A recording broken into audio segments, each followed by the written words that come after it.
오늘 하나님의 말씀 듣겠습니다. 오늘 하나님의 말씀 고린도전서 10장 23절에서 25절 또 31절에서 33절 말씀 두 군데 보도록 하겠습니다.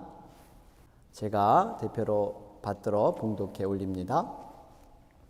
모든 것이 가하나 모든 것이 유익한 것은 아니요 모든 것이 가하나 모든 것이 덕을 세우는 것은 아니니 누구든지 자기의 유익을 구하지 말고 남의 유익을 구하라. 무릇 시장에서 파는 것은 양심을 위하여 묻지 말고 먹으라. 아멘. 31절에서 33절 말씀입니다. 그런즉 너희가 먹든지 마시든지 무엇을 하든지 다 하나님의 영광을 위하여 하라. 유대인에게나 헬라인에게나 하나님의 교회나 거치는 자가 되지 말고 나와 같이 모든 일에 모든 사람을 기쁘게 하여 자신의 유익을 구하지 아니하고 많은 사람의 유익을 구하여 그들로 구원을 받게 하라. 아멘. 할렐루야. 오늘은 우리 5월 마지막 주일 예배를 드리고 있습니다. 다음은 6월 첫째 주일이 되죠. 6월 5일이 됩니다. 저희 교회는 가까운 팍에서 야외 예배를 준비하고 있는데요. 사실 다음 주일은 성령 강림 주일이기도 합니다. 여러분들 성령 강림절에 대해서 들어본 적이 있으신지요? 여러분, 성령 강림절은 무엇보다도 교회가 이 땅 위에 세워진 교회 탄생일과 깊은 관계가 되어 있습니다. 예수님께서 약속대로 십자가에 죽으시고 부활 승천하시면서 제자들에게 마지막 부탁하신 당부의 말씀이 있었어요. 너희들은 예루살렘을 떠나지 말고 내가 들은 바 아버지의 약속한 그 말씀을 기억하며 바로 여기에 머물라.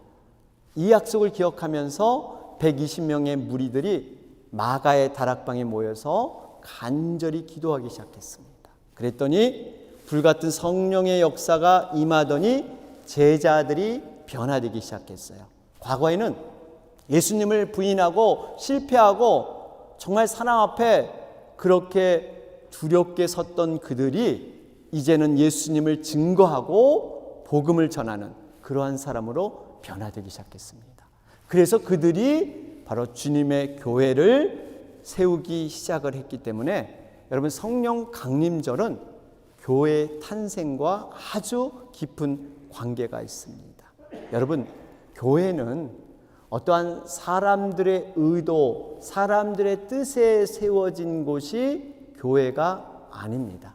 몇몇 개척하는 분들의 그러한 열심으로 세워진 것이 아니에요. 바로 성령님이 친히 주관하시고 주님이 친히 교회를 세워주신 줄로 믿습니다. 이렇게 이 땅에 오신 성령님께서는 여러 가지 사역을 하시는데요. 가장 중요한 사역은 이렇게 세계 각곳에 교회를 세워서 복음을 증거하게 하시는 것. 그래서 영원한 생명을 얻게 하는 구원 사역. 여러분, 이것이 성령의 가장 중요한 사역이에요. 그렇기 때문에 이 구원받은 하나님의 자녀라고 한다면요, 우리가 성령님을 인정하고 성령으로 거듭나고 성령의 충만함을 사모해야 될 줄로 믿습니다. 그래서 우리는 부단히 말씀과 기도, 여기에 우리는 전념해야 하는 것입니다. 오늘은 제가 얘기 하나로 설교를 시작하고자 합니다. 예전에 아주 똑똑하고 마음씨가 착한 한 원숭이가 살았습니다. 이 원숭이는 다른 동물들의 어려움을 보게 되면요, 물불 가리지 않고 지체하지 않고 도와주는 이러한 마음씨 착한 원숭이였다고 합니다. 하루는 우연히 길을 가다가 강가를 들여다봤어요. 그랬더니 거기 보니까 물고기들이 너무 불쌍해 보이는 거예요. 거친 물살을 이겨내기 위해서 그 연약한 지느러미로 가까스로 헤엄치는 그 모습을 보면서 굉장히 힘겨워 보게 됩니다. 그러면서 원숭이가 생각하기를 지금 물고기들이 물에 빠져 허우적거리는데 너무너무 힘들어하는구나. 자신들을 지금 살려달라고 나에게 지금 구원을 요청하고 있구나. 이런 생각을 가지고 원숭이가 정의감에 물속으로 뛰어들어서 이 물고기들을 건져냅니다. 그리고 모래사장 밖으로 물고기를 던져내기 시작해요. 한참 정신없이 이 물고기를 막 이렇게 잡아서 밖으로 던지다 보니까 힘들어서 잠깐 나와 보니까 이 물고기들이 다 죽어 있는 거예요. 여러분, 당연한 일이죠. 이 뜨거운 떼약볕에 물고기가 물을 떠나선 살 수 없는데 그렇게 이 모래바닥에 던져졌으니 죽을 수밖에. 원숭이가 딱 보니까 너무너무 실망스러운 거예요. 아니, 내가 이토록 애를 썼는데 정말 노력을 다했는데 물고기들이 죽다니 결과가 너무 좋지 않았습니다. 이런 안타까움을 경험한 물고기가 이런 생각을 해요. 아이고, 내가 조금만 더 일찍 와서 이 물고기를 강에서 구했더라면 살릴 수 있었을 텐데, 내가 늦어서 이 물고기들이 다 죽었구나. 이를 어쩌나. 좀만 더 일찍 올걸. 이런 후회를 하게 됩니다. 그리고 다음 날에는 이 원숭이가 이른 새벽에 와서 하루 종일 부지런히 이 물고기를 강 밖으로 던져냈다고 합니다. 여러분, 강 밖에 던져진 물고기는 어떻게 됐을까요? 여러분 아마 상상이 가실 거예요. 이 짧은 얘기를 통해서 여러분들은 무엇을 느끼십니까? 우리는 때로 어떤 일을 행할 때 그 일에 있어서의 원리와 기준과 본질을 잃어버린 채 자신의 열심에 빠져서 그것이 최선이고 그것이 전부인 줄 알고 행할 때가 있습니다. 나름대로의 판단과 생각이 확고해서 바로 이 원숭이처럼 최선을 다해 그 일을 합니다. 그런데 결과는 전혀 다르게 나타나요. 이런 일들이 우리의 인생에도 있고 직장에도 있고 가정에서도 있습니다. 인간관계에서도 있을 수 있어요. 특별히 교회 사역에서도 일어날 수 있습니다. 열심을 가지고 최선을 다하는데 내가 원하는 결과가 나오지 않는 거예요. 여러분, 우리가 최선을 다하는 것, 열정을 갖고 일을 하는 것 너무나 중요합니다. 그런데 그보다 더 중요한 게 있어요. 바로 우리가 가는 방향이 정말 바른 방향인가? 바른 목적인가? 그 본질을 지키고 있는가? 우리의 기준은 과연 성령님께서 원하시고 하나님이 기뻐하신 것이 무엇인가? 그리고 교회의 진정한 유익이 무엇이고 다른 영혼의 덕이 되는 것이 무엇인가 하는 것을 우리는 스스로 돌아봐야 하는 것입니다. 나의 생각과 나의 판단보다는 하나님의 말씀, 성령이 원하시는 곳을 여러분 바라봐야 될 줄로 믿습니다. 여러분, 이런 면에서 교회는 외형상 사람들이 모이는 모임 같지만 사람들의 모임이 아닌 세상에서 말하는 어떠한 교류하고 친목하고 그렇게 지내는 그런 모임과는 다릅니다. 하나님의 교회는 성령님이 시작하셨고 성령님께서 주관하시고 인도하시는 곳이 하나님의 교회예요. 하나님의 은혜로 구원받은 사람들이 하나님의 뜻을 이루는 곳이 바로 교회입니다. 이 과정이 단순히 하나님께 영광만 나타나기 위해서 우리는 소모되고 우리는 그냥 하나님께 쓰임받는 자로 도구로 그냥 끝이냐? 그건 아닙니다. 하나님의 뜻을 이루는 그 과정 자체가 믿는 자에게는 복이 될 줄로 믿습니다. 왜 그럴까요? 하나님은 세상을 창조하신 분이에요. 복의 근원이 되는 분이십니다. 우리가 철저히 고백해야 할 것은 내 생각과 내 판단보다는 하나님의 생각과 계획이 더 좋고 안전하고 행복하다는 거예요. 이런 고백을 하는 사람이 크리스찬입니다. 우리는 이 땅에 혼자 살아가는 것이 아니에요. 하나님께서 날마다 소통하여 주시고 그분이 동행하여 주시고 그분이 우리와 함께 해 주십니다. 비록 눈에 보일 때 고난과 어려움 가운데 처해 있을지 모르지만 분명히 합력하여 선을 이루시게 하는 분, 이분이 바로 우리의 아버지 하나님 되신 줄로 믿습니다. 그렇기 때문에 우리는 늘 하나님과 소통하며 그분과 대화하며 그분과 동행하는 삶, 여러분 이것이 가장 복된 삶입니다. 이런 크리스찬의 삶 과연 어떻게 사는 것인가 오늘 본문은 말씀하고 있습니다. 오늘 본문 31절 말씀을 보실까요? 거기 보니까 그런즉 너희가 먹든지 마시든지 무엇을 하든지 다 하나님의 영광을 위하여 하라. 마태복음 5장 16절에도 이같이 너희 빛을 사람 앞에 비추게 하여 저희로 너희 착한 행실을 보고 하늘에 계신 너희 아버지께 영광을 돌리게 하라. 여러분 이 말씀의 의미는 우리가 선행을 하든 무엇을 하든 최종 목표가 하나님의 영광 여기에 맞춰 있어야 한다는 거예요. 이런 면에서 우리는 성실하고 최선을 다해 성공적인 삶을 살아가야 합니다. 무엇을 위해서요? 나의 영광을 위해서? 아니에요. 하나님의 영광이 나타내기 위해서 자신이 할 수 있는 최선의 삶을 살아갈 때 하나님께서는 가장 최고의 삶을 우리에게 허락해 주실 줄로 믿습니다. 그렇기 위해서는 우리가 늘 자기의 삶을 돌아봐야 합니다. 여러분, 우리들의 성공의 기준이 어디에 있을까요? 과연 크리스찬이 성공했다, 남들이 부러워할 정도로 어떤 위치에 오르면 성공하는 것일까요? 남이 가지지 못한 그러한 것을 소유하면 그것이 성공하신 그런 모습일까요? 여러분, 그렇지 않습니다. 우리가 세상에서 다른 사람이 부러워할 만큼 성공했을지라도 만약 그 성공에 하나님의 영광이 나타나지 않는다면 그것은 실패한 것과 같습니다. 반대로 세상에서 비록 눈에 보이게 실패한 것 같더라도 그 실패가 하나님의 영광이 된다면 그것은 하나님께 성공한 것인 줄로 믿습니다. 분명히 세상과는 다릅니다. 초대교회 성도들을 보세요. 그들은 얼마나 복된 그러한 성도들입니까? 얼마나 하나님께서 아름답게 그들을 평가한지 모릅니다. 그런데 세상의 관점에서 보면 그들은 실패한 자들이었어요. 정말 무기력한 연약해 보이는 사람들이었습니다. 예수 믿는다는 거 하나 때문에 사자굴에 던져져 사자밥이 되었습니다.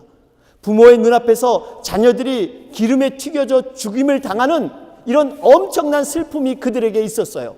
오직 신앙을 지키기 위해서 그 캄캄한 카타콤이라는 지하 동굴에 3대째 햇빛을 보지 못해서 숨어 살았습니다. 햇빛을 보지 못하니까 많은 전염병을 겪었고요. 희귀병을 갖고 그들은 키가 160cm 이상 자라지 아니하는 그러한 초라한 모습으로 그들은 살아갔어요. 그런데 하나님은 그들을 정말 귀하게 보셨습니다. 세상에서 연약하고 실패한 자인 것 같지만 하나님께서는 그들을 가장 귀한 그러한 존재로 여겨주셨다는 거예요. 바로 그들이 하나님의 영광을 나타낸 자들이었습니다. 고린도후서 6장 10절 말씀에도 보니까 근심한 자 같으나 항상 기뻐하고 가난한 자 같으나 많은 사람을 부유하게 하고 아무것도 없는 자 같으나 모든 것을 가진 자로다. 그렇습니다. 우리의 성공과 실패는 단순히 눈에 보이는 현상에 있지 않습니다. 이건 세상 사람들의 기준이에요. 과연 하나님께 영광이 되느냐, 하나님의 영광을 가리느냐, 이 기준이 돼야 될 줄로 믿습니다.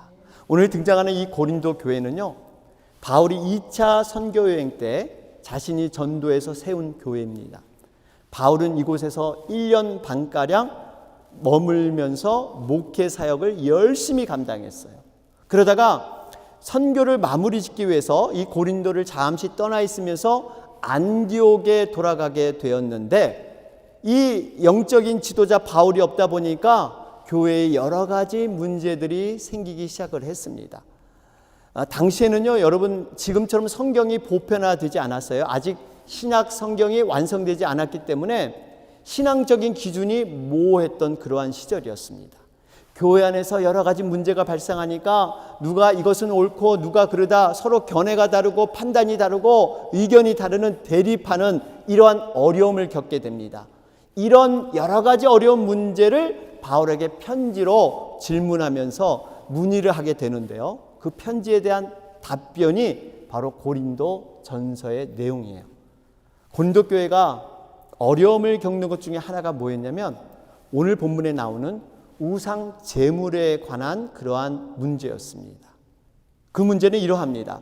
여러분, 고린도 지역은 굉장히 트래픽이 많은 그러한 지역이었는데 이렇게 문명이 오고 가고 사람들이 많이 오고 가니까 사람들이 모여 살게 되면서 자연히 그들이 섬기던 우상들, 헛된 신들을 가져오게 되었습니다. 그래서 그곳에 아주 유명했던 아폴로라는 그러한 신전, 이 아프로디테라는 아주 유명한 우상 신전이 고린도 지역에 세워졌습니다. 이곳에서는 해마다 몇 차례씩 큰 제사가 있었습니다. 그래서 우상 신전에다가 엄청난 그런 고기들, 양들 뭐 이런 것을 바쳤다 그래요. 그런데 이 고기들이 이 제사가 끝나면 시장에 유통이 됐는데 우상에게 바쳤던 고기는요, 일반 고기보다 굉장히 가격이 쌌습니다. 저렴했어요. 서민들 입장에서는 굉장히 좋아 보였습니다. 여기에서 문제가 발생하기 시작합니다. 우상에 바쳐진 이 고기를 먹어도 된다? 아니다? 안 된다?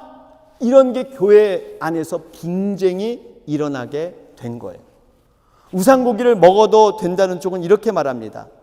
이 땅의 모든 것은 다 하나님이 지으시고 하나님이 만드셨는데 어떤 음식도 믿음으로 먹으면 괜찮다. 그리고 실제로 우상이 존재하느냐? 우상은 말 그대로 허상이고 헛것이야. 그런데 뭐 우상에게 바쳐진 그러한 이 음식 괜찮지? 이건 믿음이 있으면 당연히 괜찮은 거야. 이렇게 얘기를 합니다. 또 한 무리에서는 이래요. 교회 나온 지 얼마 안 된 사람이었는데 그들은 신앙이 연약한 사람들입니다. 비록 주님을 영접했지만 여전히 우상의 존재를 믿고 있던 사람들이에요. 어느 날 그런데 우연히 믿음이 너무나 훌륭해 보이는 어느 집사님이 식사 초대를 자신을 했어요. 그래서 함께 식사를 하는데 식사를 하면서 음식을 먹어보는데 고기가 너무 맛있는 거예요. 이걸 어디서 샀냐 물어봤습니다. 사실은 내가 시장에서 싼 가격에 샀는데 우상 제물에 바친 거, 그런데 그걸 샀다. 이 얘기를 딱 들으니까 이분이 자신도 가난해서 물론 그 값싼 우상 제물의 음식을 사 먹기는 하지만 적어도 이 집사님의 신앙의 훌륭한 정도라면 자신은 그래도 안 그럴 것이다. 이렇게 생각을 했던 것입니다. 근데 그날 초대돼서 고기는 먹었지만 큰 시험에 들게 됩니다. 어떻게 저런 분이 우상의 음식을 사다가 먹어? 교회 내에서 이렇게 과연 무엇이 옳으냐, 무엇이 그르냐 이런 분쟁이 생기기 시작한 거예요. 여러분 어떻게 생각하십니까? 이런 상황에서 바울은 오늘 답변을 합니다. 우상 제물을 먹어도 된다는 생각하는 사람들 그 말이 옳다. 그 말이 맞다. 이 땅에 모든 것은 하나님의 것이고 우상은 존재하지 않아. 그러나 모든 사람이 그런 지식을 가진 것이 아니기 때문에 자신이 옳다고 생각하는 이 일을 주장하지 마라. 만일 형제가 실족하게 되느냐 그 문제가 있으면 나 같으면 우상 제물의 고기 먹지 않겠다. 먹고 안 먹고 이게 중요한 게 아니라 형제가 실족하느냐 이것이 더 중요한 거야. 그래서 너희들 우상 제물 고기 먹지 마라. 이것이 바울의 결론입니다. 여러분 무슨 의미입니까? 바울의 마음은 오로지 하나님의 영광, 어떻게든지 불신자를 구원하고 정말 연약한 신앙의 사람을 실족시키지 않기 위해서 배려의 마음이 이 속에 들어 있습니다. 재물을 먹는 그것을 맞느냐 틀리냐 흑백의 논리가 아니라 교회 영혼의 유익이 되느냐 덕이 되느냐 이걸 가지고 그는 판가름하고 있다는 거예요. 본문의 고린도전서 10장 23절은 말씀하죠. 모든 것이 가하나 모든 것이 유익한 것이 아니요 모든 것이 가하나 모든 것이 덕을 세우는 것이 아니니. 여기 보면 모든 것이 가하다. 여러분, 우리는 예수 그리스도의 십자가의 사랑, 그 보혈로 모든 자유함을 얻은 자들입니다. 죄에서, 죽음에서 자유를 얻었습니다. 우리를 정죄할 율법에서까지도 우리는 자유를 얻었어요. 성령은 자유의 영이에요. 진리가 너희를 자유케 하리라. 성령 안에 있는 자는 자유함을 느낄 수 있습니다. 거리끼는 게 없습니다. 맞습니다. 그럼에도 불구하고 이런 자유를 제한할 수 있어야 된다. 지금 바울은 말씀하고 있습니다. 종교개혁을 주도했던 마틴 루터는 그리스도의 자유라는 글에서 이런 고백을 했어요. 여기 보니까 그리스도인은 세상에서 더 이상 자유로울 수 없는 만물의 주인이 되며 누구에게도 예속되지 않습니다. 맞죠? 여러분, 만물의 주인이 되면 누구에게 예속되지 않은 자유함, 더 이상 자유로울 게 없습니다. 그런데 또 이렇게 얘기하고 있어요. 또한 그리스도인은 더할 수 없는 충성스러운 만물의 종이며 모든 사람에게 예속됩니다. 여러분, 어떻게 보면 굉장히 상충되고 모순되는 얘기처럼 들릴 수 있습니다. 어떻게 그렇게 자유로운, 더 이상 자유로울 수 없는 이런 존재가 종이 되고 모든 사람에게 예속되는, 이러한 구속되는 모순처럼 들립니다. 그런데요, 정확한 우리 자유의 핵심을 말해주고 있는 거예요. 우리에게 무한한 자유가 있지만 스스로 그 자유를 제한하면서 살아가는 것, 그것이 바로 이웃에게 주님의 영광이 되고 교회의 덕이 된다면 내 스스로 그 모든 것을 내려놓을 수 있는 것, 못해서가 아니라 할 수 있지만 그것이 유익이 된다면 내려놓는 것. 여러분, 성령의 열매 가운데 마지막이 절제입니다.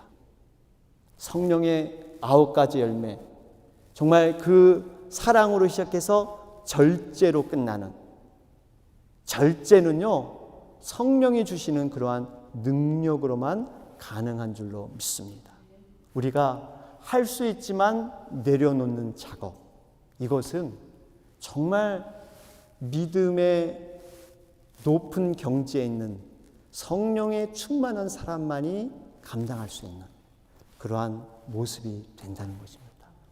얼마 전에 한국 기독교에서 전례 없던 아주 참신한 소식이 보도된 바가 있습니다. 제가 새벽 예배 때 잠시 말씀을 드렸지만 분당에 있는 모 교회가 있는데 성도 수가 한 2만 명 가까이 되는 대형 교회입니다. 소위 요즘 말로 잘 나가는 그러한 교회 중에 하나입니다. 마음만 먹으면 3만 명, 5만 명, 10만 명까지 교인을 늘려서 말 그대로 슈퍼 메가 처치를 만들 수 있는 그런 교회였습니다. 그럼에도 불구하고 자신의 그 교회를 29개로 쪼개서 각 지역으로 분립하는 그런 일을 행했습니다. 그동안 대형 교회들이 교회 분립이라는 그러한 이름 하에서 이렇게 일을 했는데 사실은 그 이름, 브랜드는 그대로 두고 앞에다가 지역 이름만 붙여서 마치 분점을 내듯이 브랜치화된 그러한 교회들은 굉장히 많았어요. 무슨 교회, 무슨 교회. 그런데 본 교회와는 전혀 상관없이 완전 분리 독립해서 분립하는, 그것도 대형 교회가 이런 일을 하는 곳은 그리 많지 않았습니다. 지금 이 교회는 1만 성도 이상을 파송하는, 그리고 자신의 교회는 5,000명 이하로 줄인다는 이러한 쉽지 않은 결정을 이루고 있습니다. 이를 시행하기 위해서 미리 교회가 2020년부터 차분히 준비한 바가 있습니다.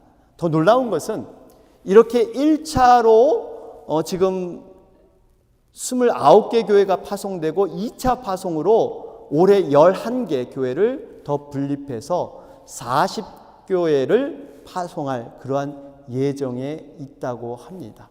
그러면서 이 교회 담임 목사님은 분립 이후에 본교회가 출석교인이 5,000명 이하로 되지 않으면 사임하겠다고 그렇게 공언한 바가 있습니다. 그러면서 이렇게 교인 수가 줄어들면 지금 자신이 사용하고 있는 건물, 이 건물을 10년간 사용하기로 약속을 했는데 그 약속을 지키기 위해서 사회에 그대로 환원한다. 그럴 예정에 있다고 하죠. 또 어떤 교인분이 은혜 받아서 교회에다가 가평에 있는 2만여 평 되는 땅을 기증을 했는데 흔히들 교회에서는 자신의 기도원을 진다든지 어떤 수양관을 만들든지 이런 경우가 많았는데 그런 거 하지 않고 그냥 사회에서 소외되고 지친 영혼들, 이분들이 쉴 수 있는 쉼터를 만들어서 내년 3월에 오픈할 예정에 있다고 합니다. 제가 이 교회 분립하기 전에 교인들이 마지막 예배를 드릴 때 저도 동영상을 통해서 예배를 봤는데요. 여러분, 이렇게 이러한 참 거룩한 일이고 대단한 일, 이런 일 할 때 여러 가지 그런 행사들을 통해서 이걸 좀 이렇게 어떤 일들을 알리지 않습니까? 그래서 뭐 선교사님을 파송한다든지 교회를 분립할 때 뭐 파송 예배라고 이렇게 현수막도 걸어놓고 뭐 이렇게 손님도 초대해서 뭔가 그럴듯하게 이렇게 행사를 하는데 그냥 평상시 예배 드리듯이 그냥 아무런 특별 순서 없이 그대로 진행을 했습니다. 그 나중에 보니까 원래는 특별한 이런 순서도 좀 생각을 해봤다 그래요. 어떤 계획도 했는데 기도하다 보니까 우리가 이게 우리의 것을 드러낸 것도 아니고 어떤 행사를 통해서 뭔가를 광내고 이런 게 아니고 하나님이 하시는 일인데 그냥 평상시대로 예배 드리기로 했다는 거예요. 그러면서 그 담임 목사님이 예배 중에 눈물을 글썽이면서 이런 얘기를 하시더라고요. 절대 본교에서 드렸던 그 좋은 예배의 기억들 다 지워버리십시오. 절대 예전에 본교회는 이랬는데 저랬는데 그런 말 절대 하지 마십시오. 그러면서 저는 이 교인분들을 모세처럼 과거에 애굽에서 행했던 그 왕궁의 화려함, 편안함, 안락함 다 뒤로 하고 이젠 광야로 그 나가는 사명을 감당하십시오. 그렇게 권면하는 것을 보았습니다. 저는 이 영상 예배를 대하면서 많은 생각이 들었어요. 어떻게 이렇게 엄청난 일들을 할 수 있었을까? 보통 평범한 사람들의 생각은 교회를 더 키워서 세계에서 제일 많은 교인 수, 사회적으로 영향을 행사하고 국가를 위해서 정말 멋지게 사용될 수 있는 이런 교회, 몸짓을 늘리는데 정말 힘을 쓰는데 어떻게 그러한 자유도 있고 권리도 있고 명분도 충분한데 이런 일을 할 수 있을까? 정말 요즘 인기 있는 교회 중에 하나인데 어떻게 이런 일을 할 수 있을까? 그분들의 목표는 그겁니다. 하나님의 영광을 위해서, 이웃교회를 위해서, 지금 한국교회가 침체되고 있는데 한국교회의 부흥을 위해서 분립한다, 이렇게 얘기를 하더라고요. 그러면서 정말 그 작은 교회들과 상생해서 세상의 빛과 소금이 되는 것, 이것이 우리의 꿈입니다. 이런 고백을 하더라고요. 여러분, 정말 어려운 결정입니다. 교회가 설립된 지 만 20년. 저는 이런 생각을 해봤어요. 초창기 때 그 어려운 상황에서 서로 신앙생활 하면서 함께 울고 기뻐할 때 함께 웃었던 그 동고동락했던 내 형제여 자매처럼 신앙 안에서 함께 지냈던 성도들이 하루아침에 자신들의 모든 기득권을 내려놓고 뿔뿔이 작은 교회로, 지역교회로 흩어져서 섬겨야 되는, 더군다나 여러분 개척할 때 코 찔찔 흘리던 개구장이, 그 어린 자녀들이 20년이라는 세월을 함께 같이 지냈어요. 소위 절친이라 그러죠. 뭐 깐부라 그러잖아요. 어렸을 때부터의 그 친구, 그런 오랜 친구 사이가 갈라지는 그런 아픔의 이별도 그들에게 있었을 것입니다. 충분히 초대형 교회를 만들어서 정말 품위 있게 멋지게 세계를 위해서, 국가를 위해서 힘쓸 수 있는, 명분이 있는 그러한 모습인데 모든 것을 내려놓고 이런 아픔을 겪으면서 이런 일을 하는 것, 정말 눈물바다가 되더라고요. 저는 이 모습을 보면서 참으로 그 담임 목사님의 그 철학, 정말 존경하고 훌륭할 뿐만 아니라 그것을 받아들이는 모든 직분자들, 그것을 인정하는 모든 그러한 성도님들, 너무나 훌륭하고 부럽다 하는 생각을 해보게 되었습니다. 만약 나라면, 만약 우리라면, 그 위치에 우리가 있었다면 과연 우리는 이렇게 결단하고 순종할 수 있었을까? 도전이 되더라고요.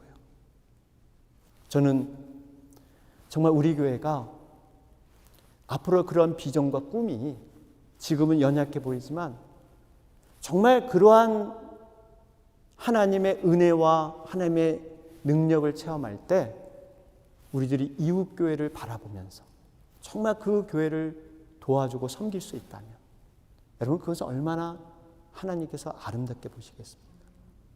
정말 소외된 그러한 교회를 돌아보며 함께 하나님의 교회로 성장하는 것, 이것이 얼마나 하나님이 귀하게 보십니까? 그러면서 모든 것이 가하나 모든 것이 덕이 되지 않기 때문에 하나님의 영광을 위해서 이렇게 살아가는 것. 여러분, 이를 통해서 한국교회에 새로운 지금 바람이 불고 있습니다.